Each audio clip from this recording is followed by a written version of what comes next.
கோவில் போகும்போது நிறைய சிலைகள் சிற்பங்களை நம்மளால பார்க்க முடியும். அந்த சிலைகள்ல நிறைய சிலைகளை கவனிச்சு பாத்தீங்கன்னா தெரியும். ஆண் சிலையா இருந்தா மூக்கு மற்றும் கைகள் உடைக்கப்பட்டிருக்கும், அதே பெண் சிலையா இருந்தா மூக்கு மற்றும் மார்புகள் உடைக்கப்பட்டிருக்கும். இந்த 2 இடங்களை மட்டும் ஏன் உடைச்சாங்க? யாருக்காவது அந்த காரணம் தெரியுமா?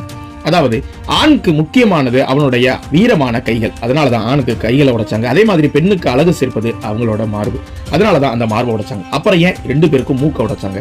மூக்கு தான் ஒரு முகத்தோட முக்கியமான அழகான பகுதி, அதனாலதான் மூக்க உடைச்சாங்க. இதை உடைச்சதுதான் யாரு அப்படின்னு பாத்தீங்கன்னா, நம்ம தமிழ் மன்னர்களோ இல்ல வெளியில இருந்து வந்த நாயக்கர் மன்னர்களோ யாருமே இந்த விஷயங்களை செய்யல. ஏன்னா திருப்பணிகள் மட்டும்தான் செஞ்சாங்களே தவிர இந்த மாதிரி சிலைகள் உடைப்புகளை அவங்க செய்யவே இல்லை. அப்ப இதை செஞ்சது யாரு அப்படின்னா முகலாயர்கள் தான். அதாவது நம்ம டெல்லி சுல்தான் இவங்கள மாதிரி ஆளுங்க இங்க வரும்போது கோவில்ல நிறைய கொள்ளையடிச்சது பத்தாம கோவிலோட அழகை சீர்குலைக்கும் விதமா இந்த மாதிரி சிற்பங்களோட அந்த அழகையும் சேதப்படுத்திட்டு போனாங்க. அதனாலதான் இன்னைக்கும் பாத்தீங்கன்னா நிறைய கோவில்கள்ல மார்பு, மூக்கு, கைகள்லாம் உடைக்கப்பட்டிருக்கு. இனி நீங்க கோவில் போனீங்கன்னா மறக்காம இந்த விஷயங்களை கவனிச்சு பாருங்க. இது மாதிரி காணொலிக்கு நம்ம பக்கத்தை சப்ஸ்கிரைப் பண்ணுங்க.